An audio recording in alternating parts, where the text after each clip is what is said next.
How much of my fear in moving forward is because of my own baggage? Welcome to the Therapy Brothers podcast. I'm Brannon. I'm Tyler. We're brothers. We're therapists. And we know recovery. Bring your stories, your questions, your successes with real recovery.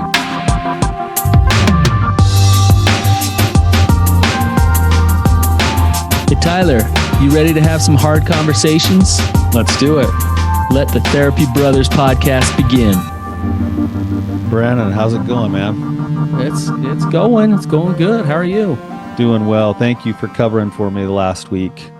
Oh, I'm happy to. You know, you got a wild, adventurous life to live. I gotta support you in every way I can. If I can die one day and be like, my brother lived a great life, then I will have lived a great life. Oh, gosh. That sounds codependent, actually. No, that's pure love. I appreciate that. I do appreciate you taking the time to visit. I just listened to the episodes. I wish I was there with you because we had a couple of really good guests on too. Great guests. So. Yeah, a couple of really good guests. And I just want to say thank you to all the guests that come on because they're the ones that make the show. They're the ones coming on being extremely vulnerable, opening up, in a public forum like this. It takes some courage. And all of them, the guys that I talk to, but the guests that have ever been on, like they're the best. I really appreciate them. Yes. Thank you. From the bottom of our hearts, thank you to our guests because you do make this show. Yes.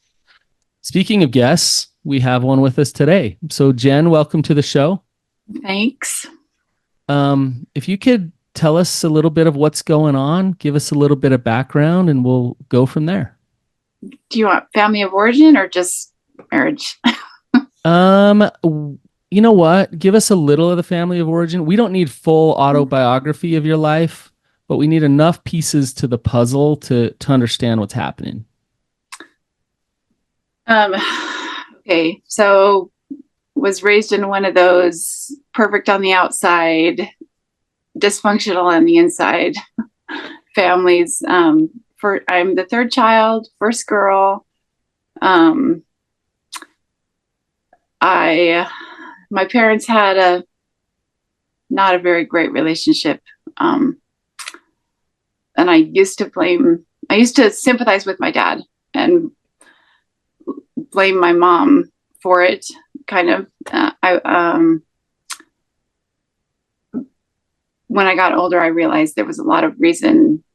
I mean, she was in betrayal trauma and she had no way to get out of it. And, anyway, so, there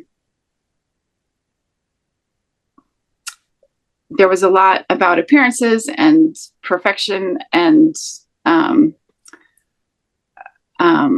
why am I drawing a blank? Just a lot of focus on doing the right thing, but not for a very good reason. Just like I said, just checking boxes. And then I go to college and kind of worked out of it. I served a mission and was in a pretty good place. I was kind of older at that point, mid-20s, and feeling like I'm not going to ever get married, which is stupid to think of when you're 26, but that's how it was. Anyway, I met my husband and it was a very, very fast, met him. 2 months later, got engaged. 3 months later, we were married.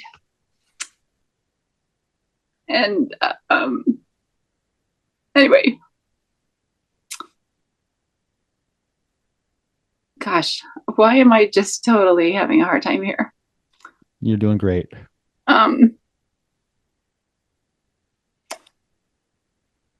So I didn't know he had a porn problem before we were married, and but several months after being married, after the wedding, he was like, "Hey, I have a porn problem. from a very young age. I thought marriage would fix it. It didn't. Should I go talk to the bishop? And I was so shocked. I didn't know what to, nobody knew what to do back then. And I didn't really say anything. And then he like walked out of the room and never talked about it again. And I would see things on the computer once in a while. Sometimes he would deny it. Sometimes he would say, yeah, or, like minimize it, always minimizing. And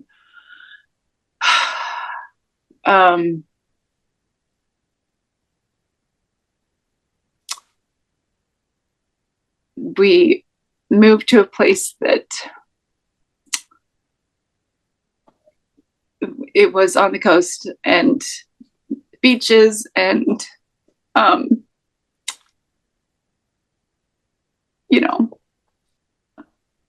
girls in bikinis, and, he would just stare at them, not even trying to hide. He's not one of those that's like super good at hiding.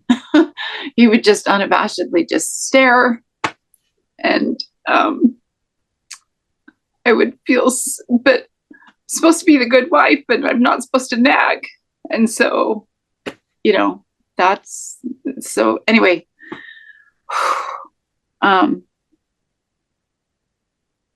so I had a lot of issues with that, with him objectifying girls, and then he had an emotional affair, and then there was physical abuse of the kids,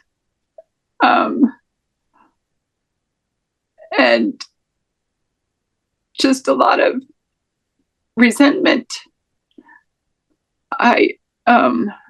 We would make decisions.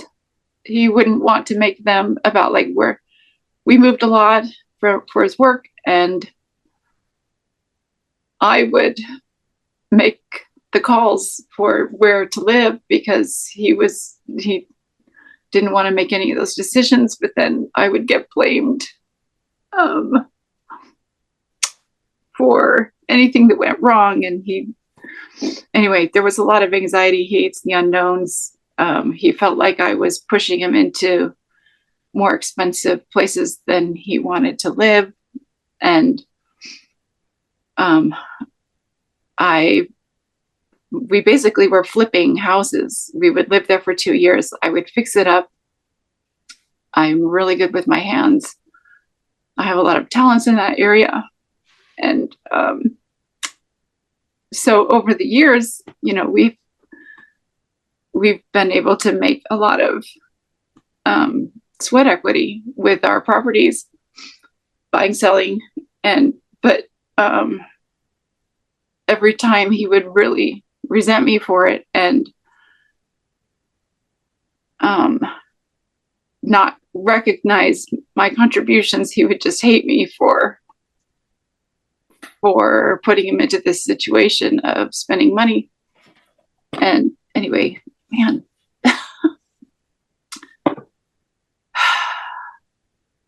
So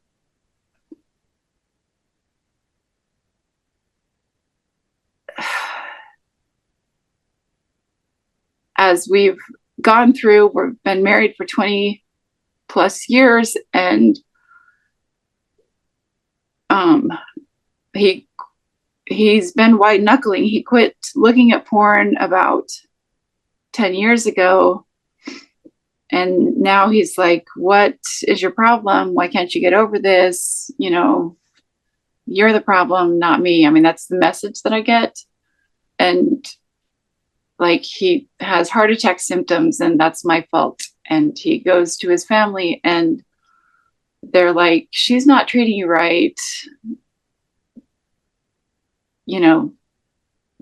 So he's getting a lot of validation from them. Oh, P.S. he's the golden child of their family. Like literally, I was told before I married him, he's perfect, like literally perfect. So if you ever have problems in your marriage, it's because of you, not him. And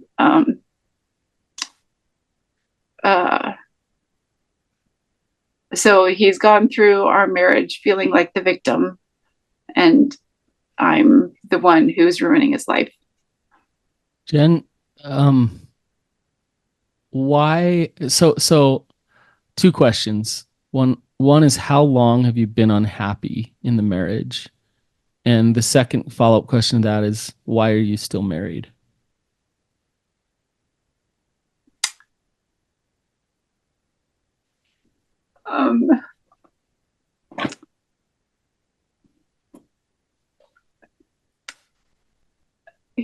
I didn't, pretty much from the honeymoon, I felt like I have made a mistake. But because he was a different person, like, well, for one, I didn't even know him. I really did not know him. We didn't even spend very much time together before we were married because we lived 4 hours apart. And this was pre-cell phones, pre-inexpensive calling. And, I thought he was an emotionally stable person. And because looking back, I can see all these things. Like, my dad was financially irresponsible. And so that was one of the big things, was I need to marry someone who is, who has a stable income, who has stability. Financial stability was important to me. And I thought he was emotionally stable. I knew I was kind of an emotional person. And then we get married and I find out that he's not emotionally stable at all. And, but, the deal's done. I'm throwing myself into being a good wife and mother. It's what I had always wanted to be. And so, so I threw myself into it. But by about year 6 or 7, after the emotional affair with the coworker that he denied and, totally didn't even acknowledge, I had come to the conclusion that I was done trying. I was done faking. And so I had pretty much convinced myself that that it was a mistake at that point. And then I was mad at God because why didn't he stop me? And what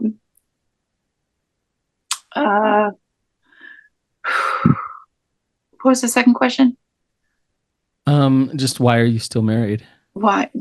Yeah, for the kids. For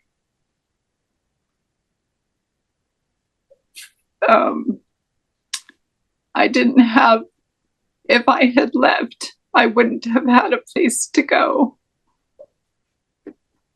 I have a college degree, but it is a useless degree. And my parents had since, so found out about 10 years into our marriage, I found out that my dad had been having affairs for 5 years. Because my mom was sick with Parkinson's and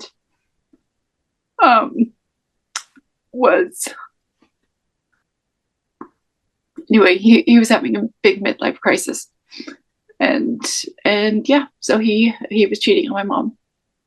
And so they got divorced, and then she has early onset Parkinson's, and so then the kids became responsible for caring for her.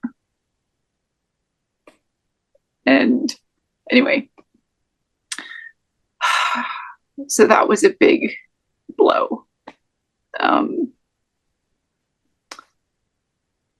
Okay, so why am I still married? Yes, because I was afraid of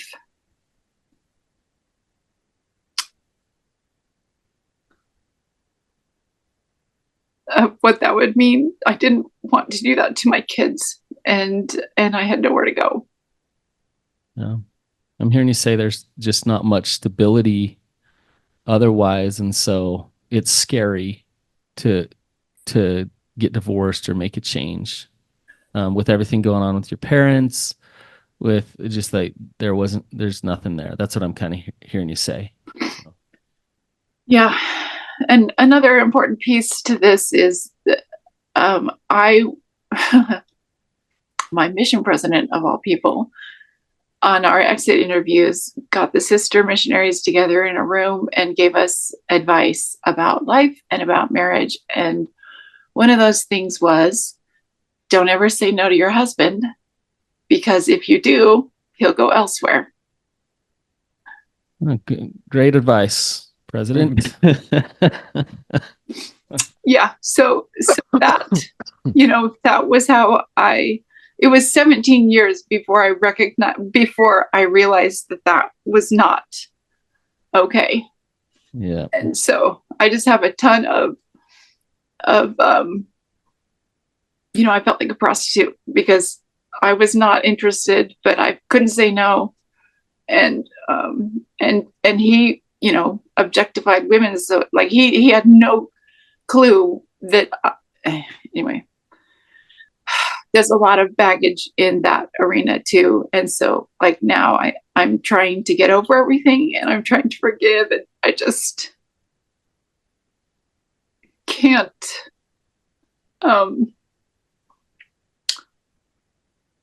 imagine having a sexual relationship that is what it's supposed to be, because it was never, it was never that way.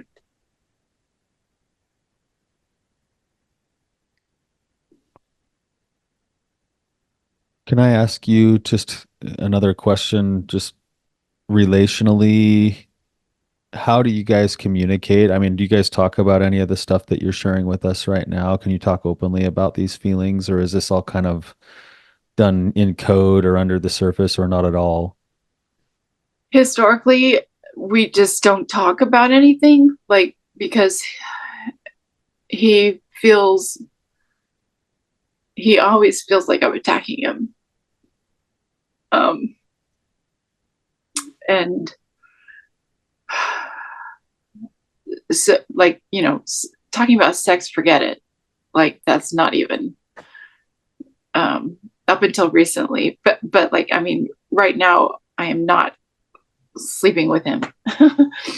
And it's been like that for years. A lot of the time, I didn't have the guts to say no, because I didn't think I could say no. I didn't think I had a choice. And so I would do other things, like stay up really late and hope that he was asleep by the time I went to bed, or, like not communicating. What was your, man, I am so scatterbrained. No, you're okay. You're answering the question. My question was like the stuff that you're sharing here. I'm trying to piece together a few things, and with a few things that I'm hearing, and that's why I was asking the question. Is that on one hand, we're here to talk about. You're almost in like a state of discernment of what's the right next course of action for me, and I'm having a lot of confusion about that. And some of the things that you're having sort of like teased to the surface would be the kinds of things that would make the next choices hard to make. So what I'm hearing is that there's a theme, several themes in your relationship and in your personal life that are kind of almost stacking on top of each other. It's almost like there's like one scar layered over another scar layered over another scar. And so it's hard for you to even access your heart. Number one, to know what decisions to make, and number two, to be able to have it soften or open towards him in the relationship if you're choosing to stay. And some of those layers that are already starting to tease themselves up are that you've been living your whole marriage in a state of doubt, a state of fear. And that's added to it with then resentments that have cropped up on both sides, maybe because of a lack of communication, sometimes feeling trapped, and then struggling with this place of like trying to find forgiveness and softening of your heart. And if all of those things are kind of adding on top of each other, you can almost picture callus after callus after callus being placed over your own heart. So it would make sense why you're then feeling confused about what next steps or direction you need to be taking with your life. Yeah, I have a lot of walls, a ton of walls, because I've kind of just been like, this is reality. The only way I'm going to get through it is to just close, lower expectations, close off my heart, and just, try not to involve him. He gets so stressed about stuff that historically it's just been like, well, I guess I'm doing everything, like I make the decisions, I do all the work around the house, I do all the yard work, I run the show, everything. I take care of the kids, like he works hard, he's a good provider, but like I manage everything. And sorry, what? Oh, no, go ahead, Jen. Sorry. I don't want to cut you off.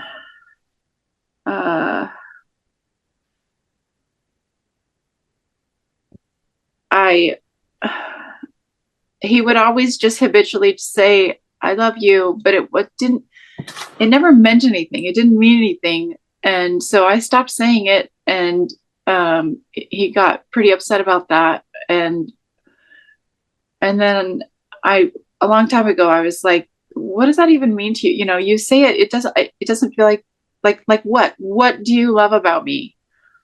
And he just looked at me blankly, like, well, he couldn't say, he didn't think of a single thing. And then he's like, well, because you're my wife. So, just like, there are so many good things about me, and he can't think of a single one. Like the only thing he ever used to say is, oh, you're pretty. You're pretty. Oh, okay, great. I'm glad you think I'm pretty. But what else? Like I always, excuse me.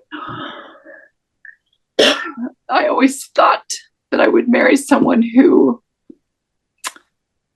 would appreciate and love me for who I am, and not what I look like. So, and it's not like I'm like drop dead gorgeous, but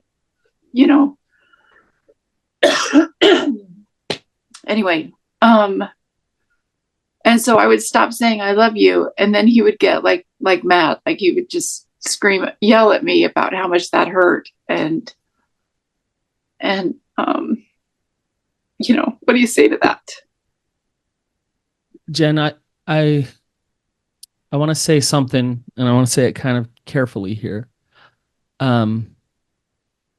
It sounds like both he and you are in a perpetual state of victim to each other. Yes. And it's the worst case scenario, because it's like resentment, it's stuckness. It's like, I'm so trapped and so miserable, but I can't leave. And it's hard to tell somebody who has been blamed a lot, which you have, for all of the problems in your relationship when you're married to a family hero and a Mr. Nice Guy. And it's hard to tell you, Jen, that you absolutely have a part in this, and that you can get out of this state of victim regardless of him. That you can learn how to show up powerful and not stay stuck in weakness. But in order to do so, the dynamic of you just kind of being gaslit, or you're kind of crazy making, wondering if you're bad or good or okay, and he's kind of a voice of that, you need to separate from him. You got to separate that out from him and focus on you, and get clear with who you are. What are your truths? What is your intuition telling you? What are your boundaries? and get and fortify yourself so that when you do show up in that truth, when the consequences come, that you can stay grounded and at peace and continue to move forward, and then turn your will and your life over to the care of God. Right now, it's over to the care of you protecting this and trying to control things to have all the things that you want in your life, right? Yeah. And as long as you do that, you're going to stay stuck where you're stuck. So what do you think about what I'm saying, Jen? Oh, absolutely. I know that historically, I have absolutely felt like the victim, and resentment is probably, because I was thinking, what's one word that would describe our marriage, and it would be resentment. Absolutely. Yeah. And we've both started to realize, I'm understanding now. I've been doing a ton of work, a ton of research and learning. And, when you feel resentment, that indicates that there is a boundary or a boundary being crossed, or a value that's not being honored. Yeah. And yes. But Jen, think about how complicated that is. It's like, oh, he wants to have sex with me, but I have zero desire. But my mission president told me that I have to, so I guess I have to. But there's that resentment. And so are you strong enough to listen to yourself to say, even if the mission president told me this, even if all the guilt and shame and should and everything told me this, can I be honest with myself about what works for me and what doesn't? And this is just an example to help you see how difficult it can be to actually step in to your truths. Well, Brannon, if you add to that, some of the backstory that we got from Jen as well is that she was basically raised in a home where appearances mattered and perfection to perform for others was at the top priority in the family system. You get that as a core belief as a young child that then gets stacked on with the other messages, like this is what you have to do to be a good wife, and this is what a good person does, and this is this. Pretty soon you can hear a whole life that's geared towards getting the approval of other people. Tyler, can I add one in? In the meantime, Sure. You got a dad who is completely manipulating and blaming mom and gaslighting mom like crazy. And so I can see, add that in the mix of all these messages, and it's like, oh my gosh, I'm scared that I'm going to be the bad one. I'm going to be the one that, it's the problem and all these things.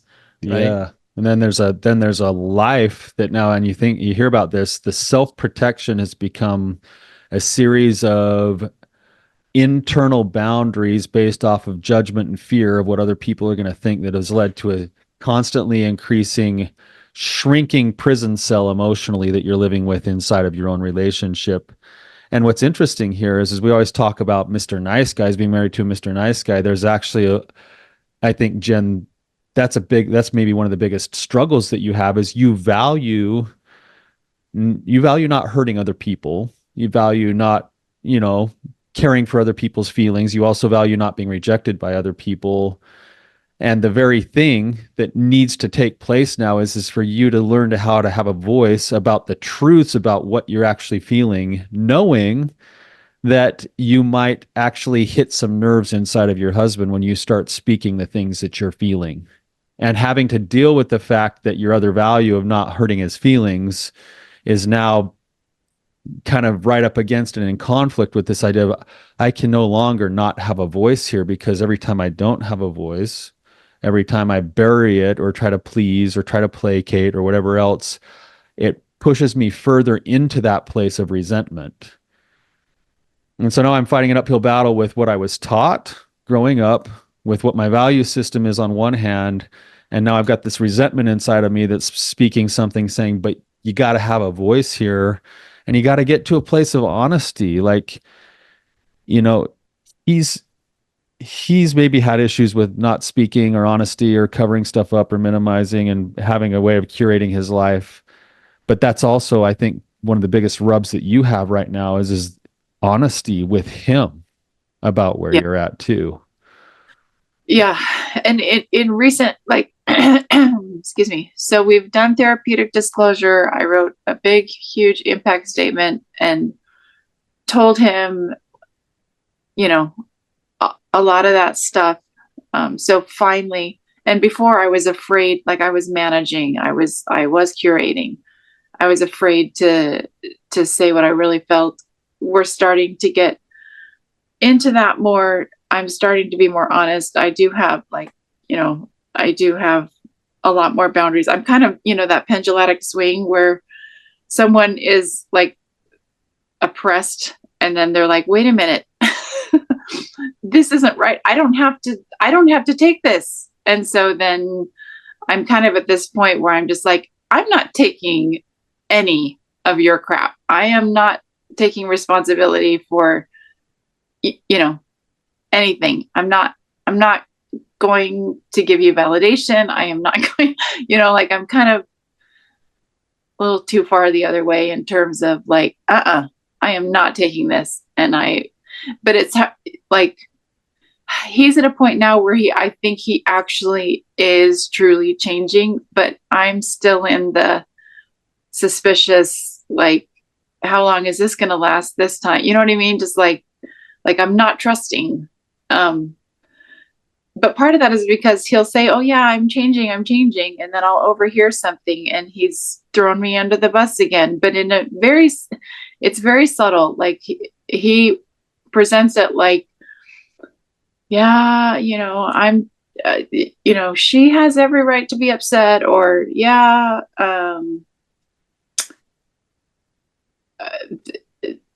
she's so great, and look at me, That's so the Mr. forgiving. Nice Guy. Yeah, well, it's just, what am I trying to say? He'll say one thing, but the underlying meaning is different. The underlying meaning is, look at me, look how patient and tolerant I am to my wife who's out of line and ridiculous. Do you know what I'm saying? But he never says it out loud. He never says my wife is being ridiculous. He says, oh, I'm just trying to make her happy. And, it's okay. I'll give up what I want for her. Jen, this is what I'm talking about, separating yourself from him. So like if he's playing those games, or if he's not, that doesn't matter. For you to trust yourself and know yourself is important.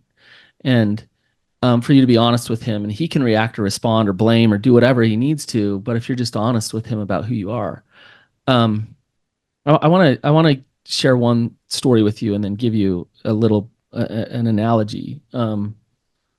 I had started my practice, and I was wondering if I was going to make it or not as a therapist. And I finally turned the corner, and I started getting clients, and I started getting more clients than I could handle.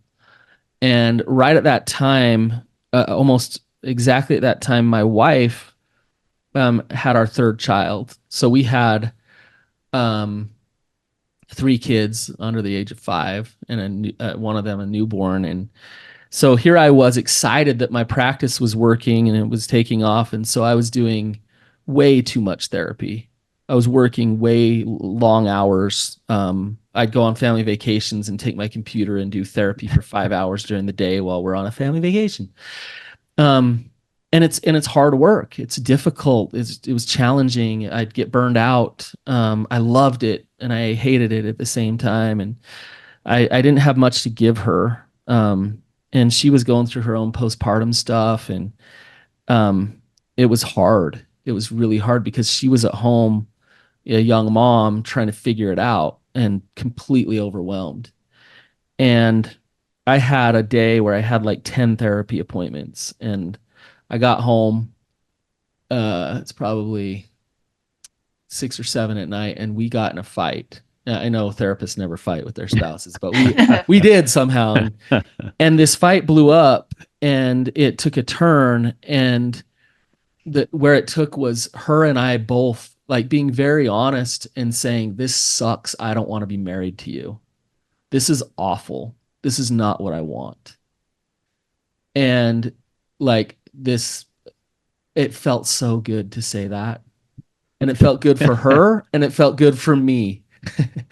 Because and really it was such a good moment for us because we just got really honest about how miserable we were. And this was over a decade ago, and I still remember it so clearly because I thought to myself, I thought like it's good to not get to that point, which it's good not to get to that point. But there was another part of me that wanted to just trudge through and pretend like we weren't there. And when she could open up and say, this freaking sucks, and when I could open up and say, this is not what I want, that's when we finally started looking at this and saying, okay, what changes do we need to make? What needs to shift here? Because there was some honesty there between the two of us. So do you see how this applies to you, Jen? Yeah. In the past, if I have ever said anything, he immediately has jumped to, well, then what are we doing? Let's just get a divorce. Like it instantly to the divorce wagon. So he holds that over your head, right? And this is where you could say, well, I need these things or else we do need to get a divorce. Like these basic values of mine that are important. And he'll say, okay, fine. And what he's doing, do you see what he's doing? It's my fault. Yeah. It's a turn the table back on you, right? Which if you believe that, if you believe that you're like your mom and he's like your dad and that you're the bad person and that you're the problem and that if you believe that, then he'll have all that power over you. And I did believe it for years, like years. And there was even, I was suicidal. I was like, the world would be, I just need to get out of the way so that he can find someone who is a better wife and a better mother. Because at the time I didn't know it, but I had complete betrayal trauma and was completely shutting down. And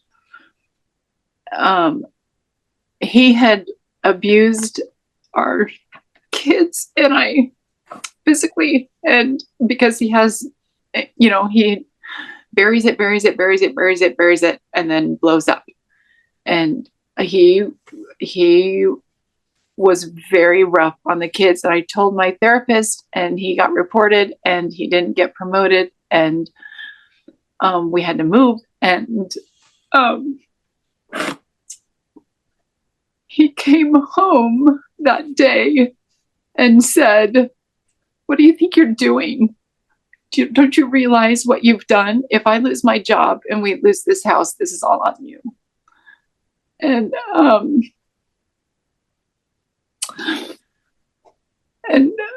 I took that and I believed that for the next 7 years until I finally was like, no, it's not my fault.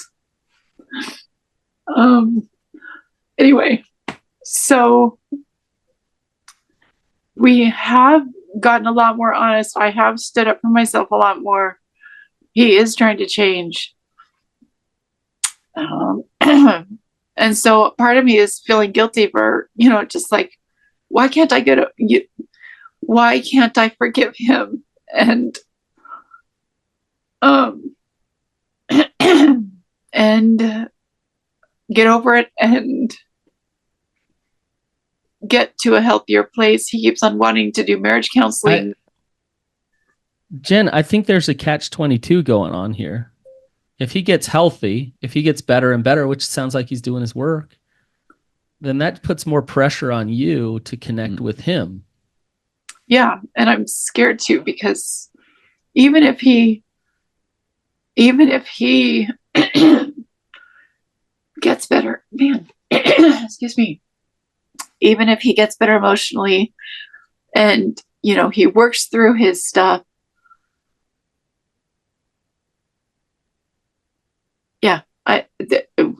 is he gonna fundamentally change his, you know what I mean? Like, we were never even good friends before we got married. Like, we don't, how some people are like, oh, well, let's go back to how we were when we were dating. We were so in love and got along so well.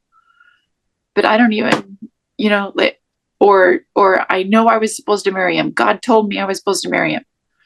I don't have any of that. Right. I mean, I think there's a piece of your heart that really just doesn't want to connect with him. Yeah. Right. So the challenge here is, finding yourself in this catch-22, especially the old belief system would say that if he does his work, then you have to stay and you have to somehow figure out how to love him. All that pressure that you feel from the old way of believing, which is make sure everybody's happy with you and make sure everybody's pleased, is actually going to continue to shut you down. It's going to lay another layer of those calluses over the scars of your heart. And so part of the pathway forward here, and I think this is where Brannon's story was coming in so importantly, is until both of you guys can be on an honest page of where things are at, you're not going to be able to then start to take the steps you need to start peeling back the layers of those scars on your heart. Yeah.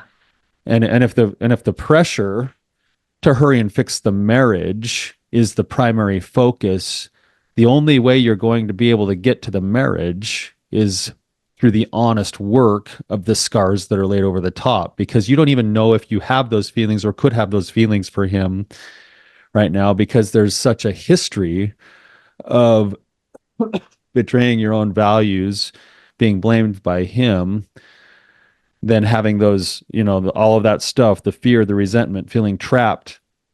You're going to have to start taking a step at a time towards attending to those things in your own heart. And as you peel those things back, you'll be faced with another set of decisions of the new reality. So let's say you dive in and you go, you know what? I'm going to really go to work on these resentments that I have. And in order for me to not resent him, I'm going to have to start protecting my values in this, and this way, which means I'm probably going to be met with multiple occasions of, well, why are we still doing this? Let's just get divorced. And then you'll have to have that conversation and say, well, I'm not ready to make that decision yet, but that's a possibility. There's also this possibility and this possibility and this possibility and this possibility. And I'm going to systematically work on my stuff until I can figure out which one of those feels right for me. Then you start peeling back the next thing, which is, okay, I'm feeling trapped. What do I need to do to not feel trapped here?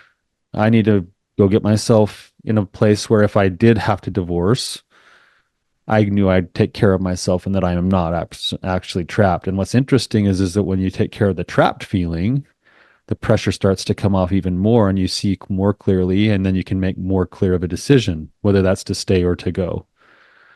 And as you work on each of those individual things, you're actually working towards that discernment you're trying to find in your own marriage as to whether to stay or to go.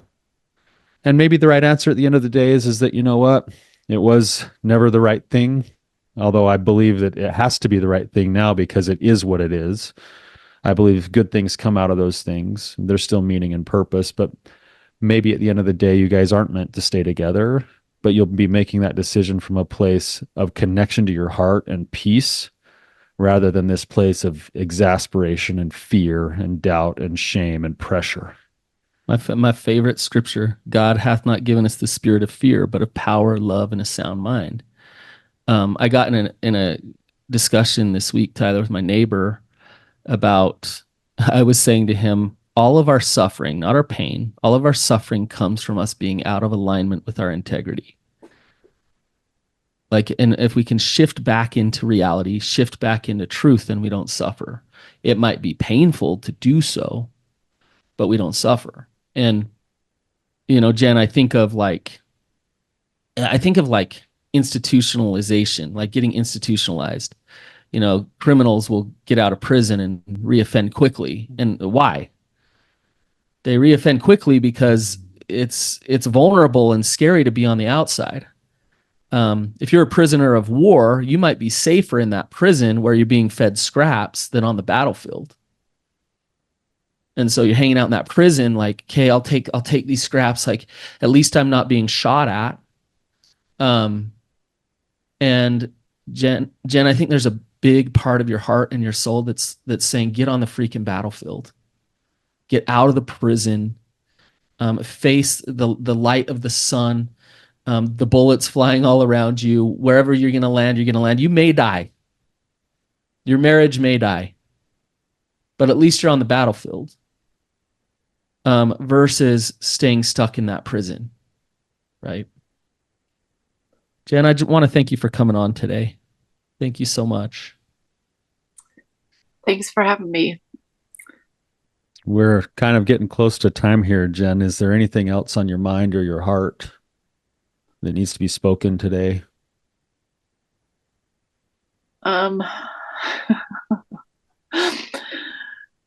I feel like I'm just in a hamster wheel. Do you know what I mean? Like, nobody will get you out but you, Jen. You and God. Yeah, I think I need. Man, I think top priority is for me to just like work on healing from all the past trauma so that I can have a clear head. Like, I guess I keep on feeling rushed. I feel like I'm in a hurry because, it's not a marriage to not have sexual intimacy. We're not having sexual intimacy, but I'm feeling like he's like, okay, let's work on, let's go do marriage counseling so that, with the goal of, getting back to having a real marriage. And so I'm feeling pressure, but part of me is just like, there's so much that I have to heal first, but that's going to take a long time. And I don't know. I think Jen, maybe the very first step, if you're capable of this, is to actually create some space for yourself to do that in the relationship by being honest with where you're at. Mm-hmm. Like Brannon was saying, go and say this. I do need some space and time to work on some things here. I feel a lot of pressure. I know you're wanting to get back to a good marriage. I also want a good marriage, but my heart's not even in that same realm right now. And so that's why Brannon keeps saying I need to separate myself from him. He's not saying you guys necessarily need a separation, but that might be the case. I have to separate where I'm at, and I actually need to start attending to my own heart here. So the question now on any decision that I make moving forward is that word integrity. Every time I feel the pressure that I've been feeling from him or from other people or from my religious space or whatever else it is, and I feel this compulsion or impulse to go and have to perform in a certain way, it doesn't mean you don't not go do that. It means you have to pause and then ask yourself, in my integrity, is this an effective thing for me to do today? And then be honest with your own integrity so that you can live in that honesty, because in the honesty is where you can make the next best choices. And that's that's probably something you'll do 20, 30, 40 times in a day sometimes. Oh, there's a fear. Oh, there's a compulsion. Oh, there's a shame. Okay, in my integrity, not all this other stuff that I've been compelled to do before, but in my integrity, is this the right thing to do or say or be today? And I'm going to take that one step, one day at a time, sometimes one moment at a time. And then hopefully you got some support for people who know what you're trying to do, which is to try to live a wholehearted, congruent life full of integrity. And hopefully you're married to a man who, I don't know, he'll probably listen to this eventually or something, that will understand that the only way he can ever have what he wants in a relationship with his wife is when there's safety for both people to be their authentic selves. So hopefully he would be willing to create that space too. Yeah. Jen, I'd encourage you to go back and listen to this when it comes out and just kind of hear the things that we've said today. Just in the future, just kind of listen to it. Again, thank you for coming on. Really appreciate having you. You guys, if this was helpful, then please, in the reviews, leave Jen a message and say thank you to her. And until next time, keep on keeping on.